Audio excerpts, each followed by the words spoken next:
Isang maganda at mapagpalang hapon po sa ating lahat. Welcome po sa ating School of Ministry online. Gawain po kung saan tayo po ay sama-samang nag-aaral, sama-samang pinag-aaralan po ang mga bagay-bagay na makakapagpatibay po at makakapagpalakas sa ating mga pananampalataya bilang mga lingkod niya, especially mga workers po ng church. Ang gawain pong ito ay dinisenyo para po sa ikauunlad ng ating mga kaalaman bilang mga manggagawa po at bilang mga leaders po ng Christ is the Answer Church. So with that, let's all pray. Pangunahan po natin ng isang maikling panalangin ang gawain ito at ang pag-aaral na ito.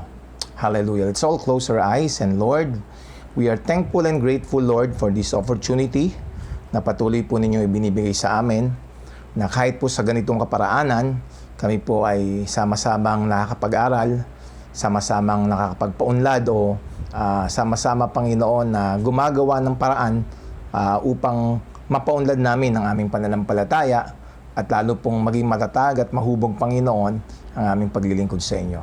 Kami po ay sama-samang dumadalangin ng inyong pong pangunguna, ng inyong gabay sa araling ito na aming pong pag-uusapan, Panginoon. Ikaw po magsilbing guro namin, more than anything, Panginoon. More than your servant, Panginoon, sa oras na ito. Let your name be glorified. Ito po ang aming panalangin sa pangalan ni Jesus. Amen. Muli po magandang hapon. Ako po si Pastor Alan ng Christ is the Answer San Pedro. At ngayon pong hapon ay ating pong pag-uusapan, ang pamagat po ng ating pag-uusapan ay Paul's Perspective as a Servant. Amen? O sa Tagalog, ang pananaw ni Pablo bilang isang alipin o bilang isang lingkod para hindi po tayo para po mas magandang pakinggan. Okay po ba? In Philippians chapter 1 verse 2, babasahin ko po siya. Sabi po rito, mula kina Pablo at Timoteo na mga lingkod ni Kristo Jesus, para sa mga taga-Pilipos na mga hinirang ng Diyos at sumasampalataya kay Kristo Jesus, gayon din sa mga tagapangasiwa at mga tagapaglingkod, sumainyo nawa ang kagandahang loob at kapayapaan ng Diyos na ating Ama at ng Panginoong Hesukristo. Amen.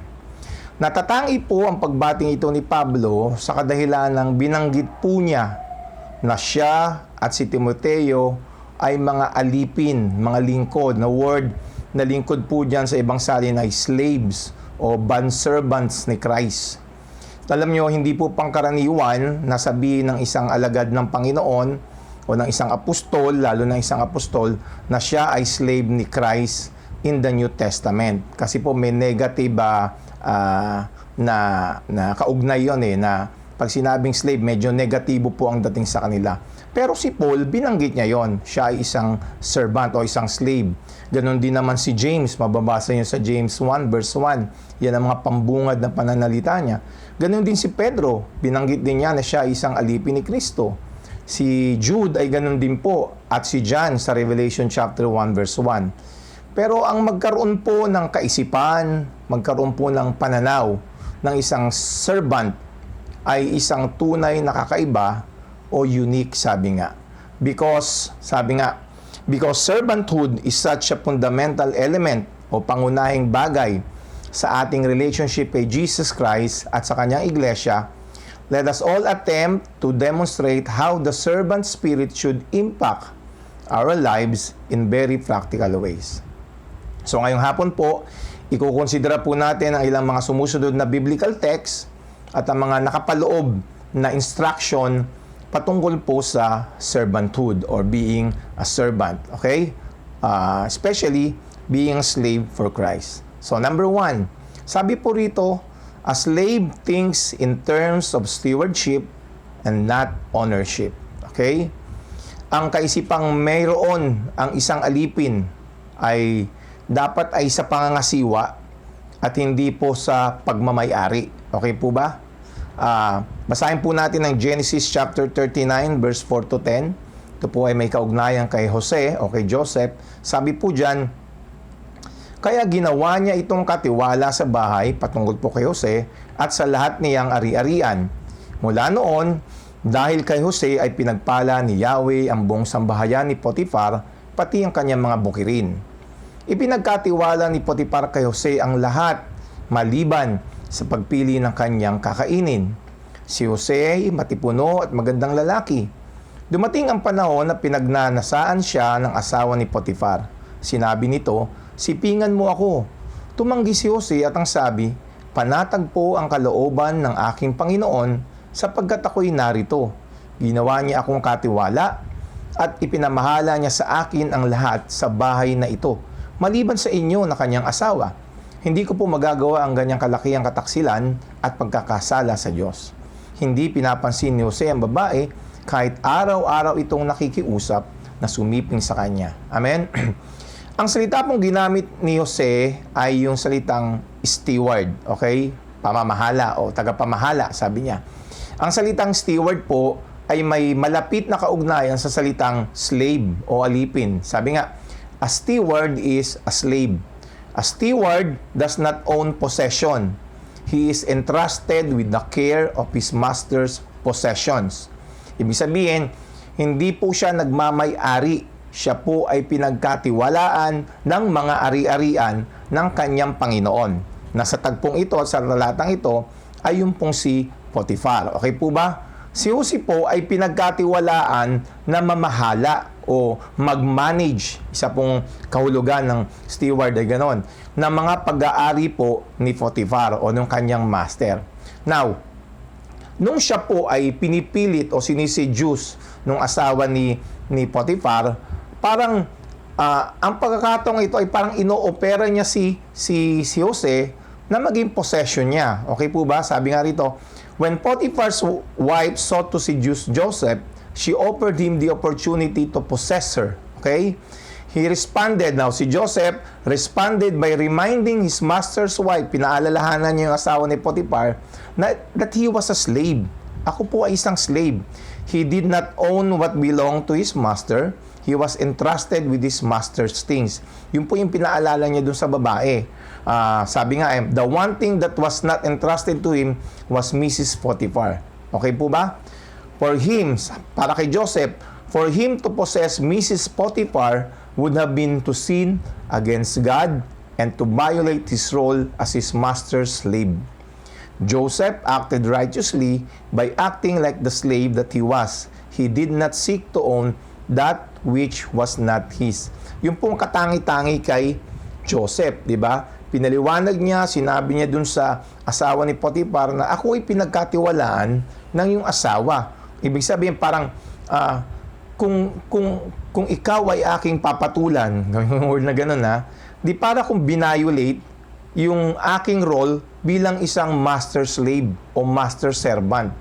Naintindihan niyo po ibig sabihin, ganun po katatag ang desisyon at kaisipan at higit sa lahat, sabi ni Joseph, ako'y magkakasala laban sa Diyos.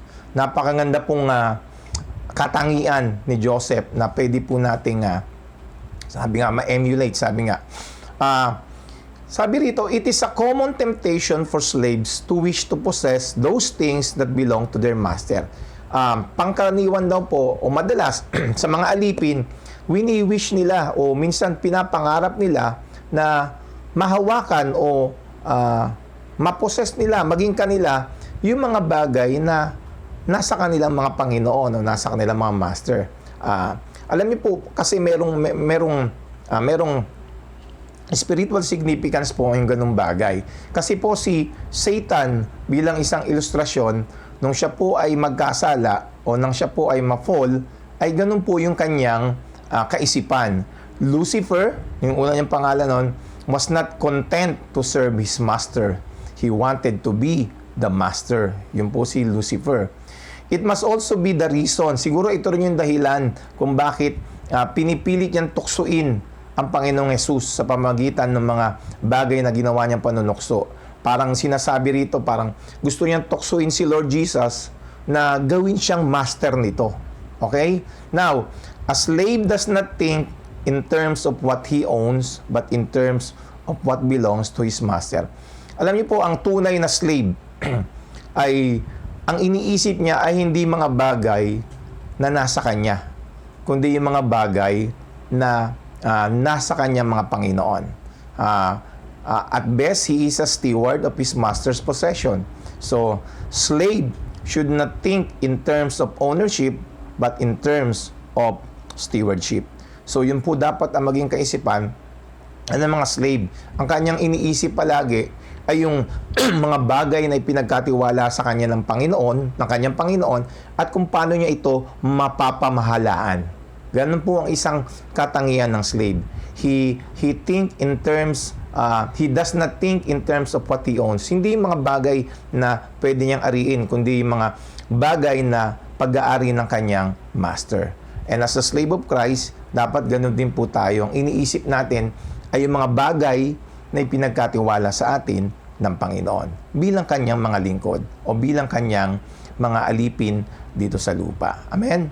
Number 2, slaves do not expect to be served but to serve. Amen? Sa Tagalog, parang hindi daw po umaasa o hindi po naghahangad ang isang alipin na mapaglingkuran.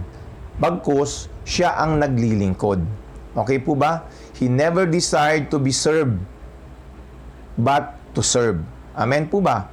Sabi ng isang talata sa Biblia, sa Luke 17 verse 3 to 10, kaya't mag-ingat kayo. Kung magkasala sa iyo ang kapatid mo, pagsabihan mo. At kung siya'y magsisi, patawarin mo. Kung 7 ulit siyang magkasala sa iyo at maghapon, at 7 ulit ding lumapit sa iyo at sabihin niyang, nagsisisi ako, dapat mo siyang patawarin. Sinabi ng mga apostol sa Panginoon, dagdagan po ninyo ang aming pananampalataya. Tumugon ng Panginoon. Kung ang inyong pananampalataya ay sinlaki ng butil ng mustasa, masasabi ninyo sa punong ito ng sikamoro, mabunot ka at matanim sa dagat, at susundin kayo nito. Kapag nanggaling ang inyong alipin sa pag-aararo o pagpapastol ng mga tupa sa bukid, inaanyayahan ba ninyo siya agad upang kumain? Hindi ba't ang sasabihin ninyo ay, ipaghanda mo ako ng hapunan, magbihis ka, at pagsilbihan mo ako habang ako'y kumakain? Pagkakain ko, saka ka kumain. Pinasasalamatan ba ng amo ang kanyang alipin dahil sinusunod siya nito? Ganoon din naman kayo. Kapag nagawa na ninyo ang lahat ng iniutos sa inyo, sabihin ninyo kami mga aliping walang kabuluhan, tumutupad lamang kami sa aming tungkulin. Okay. Jesus tells His disciples na kung meron silang servant spirit, they would not expect to be served, but to serve. Okay? If they had a servant spirit toward their sinning brother, they would be eager to forgive. Sabi po rito sa ating pinag-aaralan, kung meron daw pong servant spirit ang isang lingkod ng Panginoon, lalo na patungkol sa kanyang kapatid na nagkakasala, ay he is eager to forgive. Yun po yung essence nun. One of the ways we serve others is by forgiving them. Slaves do not expect to be served, but to serve. Slaves eagerly forgive because they do not expect to be served, but to serve.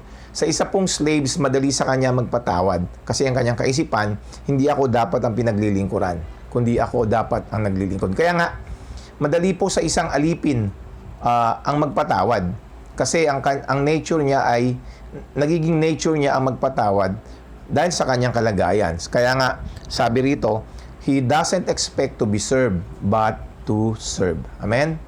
So, ganon din po tayo bilang mga lingkod ng Panginoon. Bilang mga servants ng Panginoon, if we have the servant spirit, dapat ay yung pagpapatawad ay madalas ay naibibigay natin, lalo na sa mga kapatid natin sa Panginoon o kahit na kanino man na nakagawa ng pagkakamali sa atin. Dahil ang kaisipan natin ay, kung ang Diyos nga ay nagpatawad, bakit naman hindi ako magpapatawad? At bilang lingkod ng Panginoon, if He is a forgiving God, being my master, and why should I not forgive? Amen po ba? Yun lang po ang simpleng kadahilanan ng sinasabi ko. Okay? Pangatlo po, slaves don't pass judgment on fellow slaves. Ang slaves ay hindi po humusga at hindi po nanguhusga sa kapwa niya slaves. Ang alipin ay hindi po humahatol sa kanyang kapwa alipin. Sabi po ng Romans chapter 14 verse 1 to 4, tanggapin ninyo ang mahihina sa kanilang paniniwala at huwag makipagtalo sa kanya tungkol sa kanyang kuro-kuro o tungkol sa kanyang conviction. May naniniwalang maaari siyang kumain ng anuman, ngunit gulay lamang ang kinakain ng mahina sa kanyang paniniwala. Huwag hamakin ng taong kumakain ng anuman ang taong kumakain ng gulay lamang. At huwag namang hatulan ng kumakain ng gulay lamang ang taong kumakain ng anuman, sapagkat sila'y tinatanggap din ng Diyos. Sino ka upang humatol sa lingkod ng iba? Ang Panginoon lamang niya ang makakahatol kung siya'y karapat-dapat o hindi, at ituturing naman siyang karapat-dapat sapagkat kayang gawin iyon ng Panginoon. Paul rebukes those who were condemning each other in matters of conviction and reminds them that it is not the business of one slave to judge another slave. So, nirebuke ni Paul, ayon dun sa sulat, yung mga nangungundi na dun sa mga taong minamaliit yung may mga kahinaan. Kumbaga, yung kamukha ng halimbawa niya, yung kumakain ng gulay, huwag naman hamakin ng kumakain ng gulay yung kumakain ng hindi. At yung hindi naman kumakain ng gulay, huwag naman hamakin yung kumakain ng gulay. Amen po ba? So, pinaalalahanan sila ni Paul at nirebuke sila ni Paul, hindi bilang lingkod ng Panginoon, bilang slaves ng Panginoon, hindi mo gawain ang mamuna at humatol ng kapwa mo lingkod. Amen po ba? It is the master who judges his slaves, not fellow slaves. Ang master lang po ang pwedeng humatol sa slaves. Amen?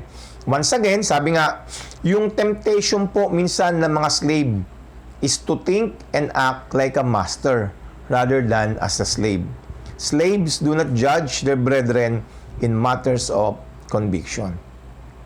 Ang isa pong lingkod ng Panginoon, ang isa pong servant ng Panginoon, o ang isang alipin po ng Panginoon ay hindi po humahatol sa kanyang kapwa lingkod kahit na sa anong usapin, sapagkat ang kanyang kaisipan, ang Diyos lamang o ang master lamang natin ang pwedeng mag-judge at hindi po tayo. Amen?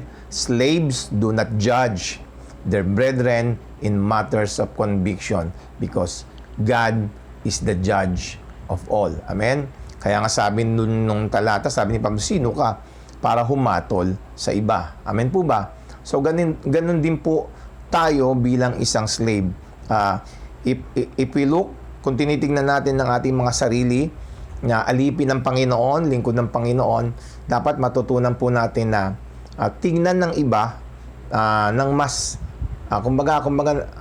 tignan natin sila na kapareho din natin. Huwag tayong magmalaki kung sila'y nagkakamali, bagkus sikapin natin na sila ay ibangon uli, tulungan, encourage. At huwag tayong humusga sa kanila. Amen? Kasi wala po sa atin ang paghuhusga. Hindi po tayo maghuhusga sa kanila. Kung meron man sa tingin natin may pagkakamali sila, we can rebuke them, but at the same, ibig sabihin, we can point them the wrong things that they've done, pero hindi tayo dapat hahatol o humatol sa kanila dahil yun po ay gawain ng Panginoon o gawain ng Diyos. At bilang mga lingkod niya, hindi po natin yon gawain. Amen po ba? Amen. So, number 4, slaves should not expect to be treated better than their master. John 15 verse 20 to 21, sabi po dyan, alalahanin ninyo ang sinabi kong ito, walang aliping higit kaysa sa kanyang Panginoon. Kung ako'y inusig nila, uusigin din nila kayo. Kung sinunod nila ang aking sinabi, susundin rin nila ang inyong sasabihin.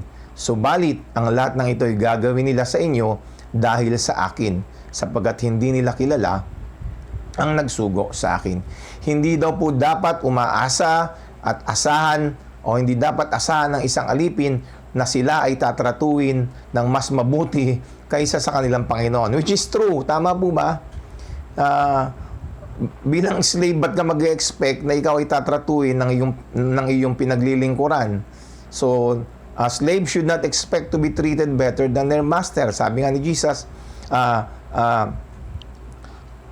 kung siya nga hindi tinrato ng maayos naintindihan po natin. So, why are you expecting na bilang mga lingkod ng Panginoon, tayo ay tatratuin din ng ating mga Panginoon, ng ating mga pinaglilingkuran? Sabi, today as in the past, there are those who continue to cling to the false assumption that trusting in Jesus Christ for the forgiveness of their sins is also a guarantee that they will immediately enter into the unrestricted blessing of God. Such folks tend to believe that they need not experience sickness or suffering in this life. Marami pong mga, sa panahon po natin, kahit mga nakaraan pa raw po, marami mga Kristiyano ang naniniwala na kapag sila daw po ay pinatawad na ng Panginoon, sila po ay may garansya na makakaranas ng pagpapala ng Diyos at hindi na makakaranas ng mga suffering dito sa buhay. In fact, may mga ganyang katuruan po na kapag ikaw daw ay mahirap na mananampalataya, kapag ikaw daw ay hindi yayamanin na mananampalataya, there are teachings na there's something wrong with your spiritual life. Alam niyo po, nakarinig na po ba kayo ng ganong katuruan na kapag ikaw ay naghihirap sa buhay, kapatid, may kasalanan ka, kaya ganon. Sabi nga they believe that God wants them to be prosperous, okay? To enter into heaven's blessings here and now. So, ganun ang pananaw ng iba. Bagamat totoo naman po yun, ang plano sa atin ng Diyos ay mag-prosper sa buhay na ito. They fail to understand ang problema, hindi nila naiintindihan minsan that those who trust in Christ become His servants, and as His servants, they will enter into His rejection and suffering at the hands of unbelieving men. Servants should not expect to be treated better than their master. Gaya nga po ng sinabi ko kanina, kung ang Panginoong Hesus po ay nakaranas ng rejection, ng suffering sa ibang tao, ganon din po tayong mananampalataya.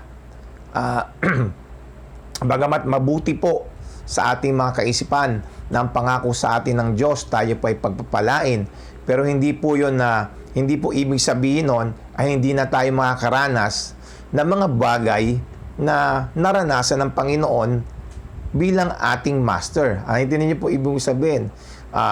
We will experience persecution. We will experience suffering as a Christian and as a slave of Christ. Especially sa mga unbelieving men. Amen? Actually, may experience yun yan especially when we are into evangelism. Mararanasan po ninyo yung ma-reject. Amen? Mararanasan natin yung alala ko, may mga patotoo tayo sa ating pagbimisyon na nakaranas na pagsarahan ng pinto, di ba? Huwag pansinin. Bilang mananampalataya, hindi po tayo exempted doon. Kaya nga, huwag tayong mag-expect na tayo po ay tatratuhin ng mabuti. Amen? Kung paano yung masters natin ng ating Panginoon na hindi tirato, sigurado makakaranas din po tayo ngayon ng mga bagay na yan dahil sa ating paglilingkod sa Panginoon. So, servants should not expect to be treated better than their master. Kumbaga ay i-anticipate po natin yon. Amen? Huwag po tayong mag-cling sa kaisipan na dahil tayo po ay Kristiyano na at mananampalataya na ay hindi na tayo daraan sa mga ganong bagay. At lagi na lang iisipin natin ay mga pagpapala ng Panginoon. Yes, God will bless us. Pero part ng blessing na yun ng Panginoon, yung tinatawag na rejection and suffering because of doing the things of God. Amen po ba? Sabi nga mapalad ang mga inaalipusta, pinipersecute dahil sa Kanya at dahil sa Kanya mga salita. Amen po ba? And lastly, a good slave seeks and finds delight in his master success. Matthew 25 verse 20 to 30, yan po yung verse na o yung supporting verse po na pwede nating basahin para po sa puntong ito. Ang isang mabuting alipin ay naghahangad palagi at nasisiyan na makita niyang ang kanya pong amo, ang kanyang Panginoon ay nagtatagumpay. Amen? Parang alam niyo na po ba kung ang ibig kong patungkulin? Amen po ba? So, yung pong Matthew 25, 20, 30, may kinalaman po sa mga steward ng Panginoon, sa isa pong parables regarding po sa tatlong steward na binili na ng Panginoon. At meron po dong isa na sinabihan ng Panginoon na sabi niya, di ba? Natatakot po ako kaya binang ko sa lupa. Wala siyang ginawa.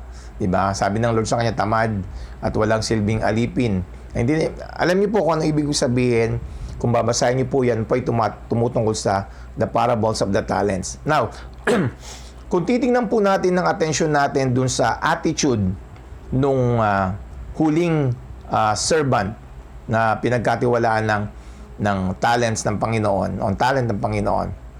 Sabi niya dun sa kanyang Panginoon, ay siya daw ay hard man, very demanding, in essence parang wala kang takot sa Diyos, hindi ka concerned, di ba? Something like that. Ito yung excuses, o ito yung excuse nung last servant for doing nothing. Okay po ba? Pag inisip mo, di ba, kung alam mo ang Panginoon mo na pinaglilingkuran mo ay mabagsik, masama, o demanding, di ba parang dapat yun nga magmo-motivate sa iyo na magtrabaho o gumawa at mag-invest para sa doon nga para sa pinagkatiwala sa iyo ng iyong Panginoon. Ang ibig sabihin lang po niyan, yung slave pong ito ay walang pagmamahal sa kanyang master, and he found no pleasure or joy in contributing to his master's success. Kumbaga, ayaw niya magtagumpay yung master niya. Kaya hindi niya, kasi yung dalawa, kumilos at kumita sila para sa kanilang master. Okay po ba? So, wala siyang ginawa para yung resources ng kanyang master ay mapangalagaan, maingatan, at liit sa lahat ay mapalago. Okay? A good and faithful servant or slave is one who loves his master and delights in his success. The reward for these slaves was for them to enter into the joy of their master. A good and faithful slave is one who loves his master and delights in his success. Siya yung nagmamahal at natutuwa sa tagumpay ng kanyang master. Yun daw po yung good and faithful slaves. At ang reward po sa mga taong yan ay, sabi ng Panginoon sa verse, diba, sa talata, enter into the joy of their master. Halika, sumama ka, makigalak ka sa aking nararamdamang kasiyahan dahil sa iyong ginawa. So, yan po yung traits nung good and faithful. He loved and delight to see his master's success. Amen po ba? Kung titignan po natin ang mga halimbawa sa Bible, it reminded me of Daniel. Kilala niyo po si Daniel, di ba? At yung kanya pong paglilingkod kay Haring Nebuchadnezzar ng King of Babylon. Diba? Meron siyang isang panaginip kung saan pinakita kay Nebuchadnezzar yung magiging kahatulan sa kanya ng Panginoon. And yet, pag tinignan niyo po yung sinabi ni Daniel sa kanya, nung ininterpret ito ni Daniel, makikita niyo yung concern ni Daniel eh. Hindi tuwa eh. Hindi yung, buti nga mapaparusahan ka na. Pero pag binasa niyo po yung talata, especially sa verse 19, sabi ni Daniel, sabi ni Daniel sa kanyang hari, okay, Nebuchadnezzar, Sir, if only the dream were for your enemies and its interpretation applied to your adversaries. Diba? Kumbaga, pag inisip niyo, diba, si Daniel ay Israelita, at winasak ni Nebuchadnezzar Nebuchadnezzar yung kanyang bayan, di ba? Pero meron siyang dahilan para matuwa na babagsak rin. Pinakita sa kanya ng Lord kung ano yung mangyayari dun sa haring yon na umapi sa kanila, umalipin sa kanila. Pangkaraniwang magiging kaisipan mo siguro kung wala ka sa Panginoon at wala kang servant spirit o wala kang ganitong klaseng pananaw at kaisipan, ang isipin mo, buti nga sa'yo. Pero hindi po. Si Daniel po, nandun yung pagmamalasakit. In fact, natakot siya sa mangyayari. Sinabi niya at in-encourage niya yung hari na magbago na kayo. Kasi concern siya dun sa hari. Amen? He wanted, sabi nga, if at all possible, na mas fair yung kanyang master sa pagdidisiplina ng Diyos. Amen? Grabe yung kaisipan pag inisip po natin, mga kapatid. Amen po ba? Kumbaga, mabibigyan katwiran mo na kung matutuwa ka na mangyayari sa kanya yun. Pero hindi po, si Daniel po ay hindi. Nalungkot siya. Not actually. kinilabutan siya na makita kung ano mangyayari sa kanya.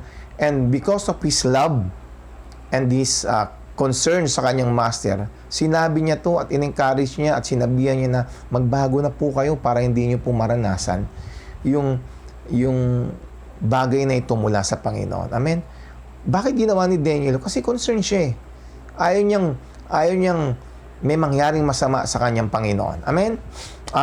Parang si John sa New Testament, si John the Baptist, diba? Tinanong siya ng kanyang mga alagad, sabi ng mga alagad, Master, yung pong binautismuhan nyo nung tayo ay nasa Ilog Jordan ay nagtuturo at mas marami sumusunod sa kanya, di ba?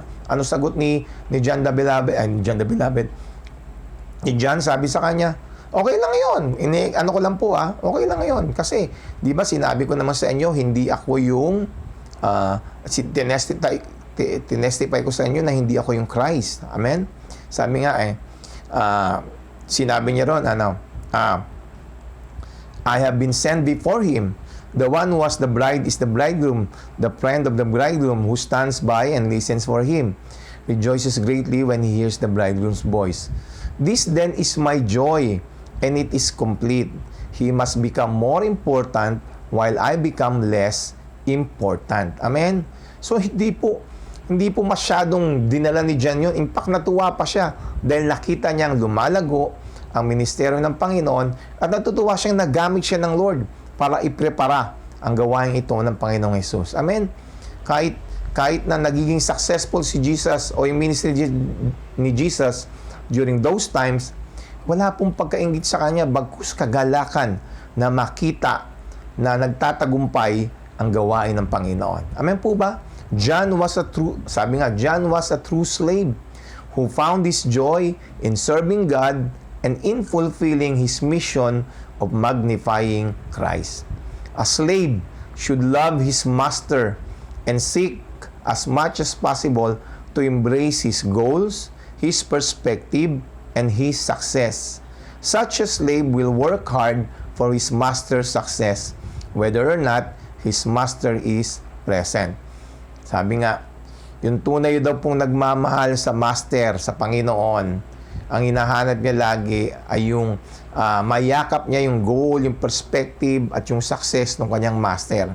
At matuwa siyang makita, gumagawa siya upang magkaroon ng katuparan yung success na ito ng kanyang master. Kumbaga nandun yung kagalakan niya na maging bahagi ng success ng kanyang master. Okay po ba? Sabi nga isang magandang halimbawa dyan tayo ng mga manggagawang Kristiyano. Amen? Dapat daw sabi rito, Christian employees would do well to seek to develop a servant spirit that would motivate them to enhance and enrich their employer and to do this in obedience to their true master, which will be an adornment to the gospel. Bilang mga mananampalataya at bilang mga lingkod at alipin ng Panginoon, maging ganun din po nawa maging attitude natin dito sa mga amo natin o mga Panginoon natin dito sa lupa.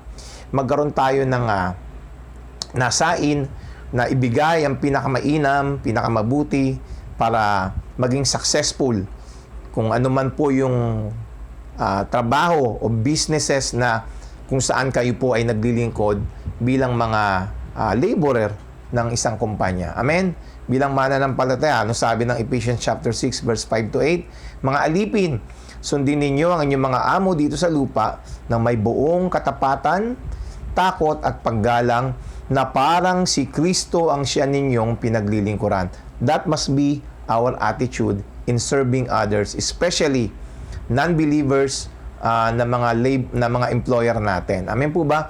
Gawin ninyo yan, may nakakakita man o nakikita man tayo o hindi upang mapuri ng mga tao, kundi dahil kayo mga lingkod o mga alipin ni Kristo at buong pusong sumusunod sa kalooban ng Diyos. Amen?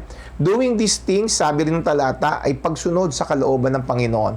Maglingkod kayo ng masaya ang kalooban na parang sa Panginoon kayo naglilingkod at hindi sa tao. Sapagkat alam ninyong gagantimpalaan ng Panginoon ang bawat mabubuting gawa nino man, maging siya man ay alipin o malaya. Amen? Our motivation in serving our Master dito sa earth, ano man po ang ating estado, tayo man po ay manggagawa o tayo man po ay gumagawa para sa Panginoon, sabi rito, gawin natin ng may kagalakan sa ating puso, na may kaisipan, na may mindset na maging matagumpay yung anumang gawain na ibinigay sa atin. Yung parang yung desire natin is to seek success doon sa ating pinaglilingkuran, especially when we are serving God. Amen? Bilang mga lingkod ng Panginoon, bilang mga manggagawa ng Panginoon, dapat ang ating mindset bilang mga slave o bilang mga servant ni Lord ay maging successful ang mga gawain ng Panginoon dito sa lupa, being God or Jesus is our Master.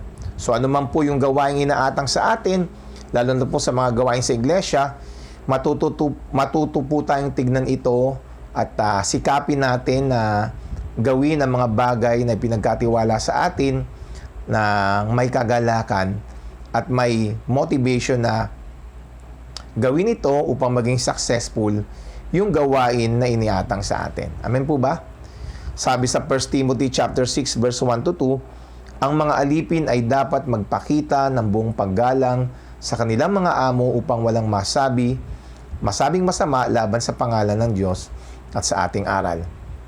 At kung ang kanila namang amo ay kapwa nila mananampalataya, ang kanilang pagiging magkapatid ay di dapat maging dahilan ng hindi nila paggalang sa mga ito. Sa halip, dapat pa nga nilang pagbutihin ang kanilang paglilingkod sapagkat ang nakikinabang sa kanilang paglilingkod ay mga mananampalatayang minamahal nila.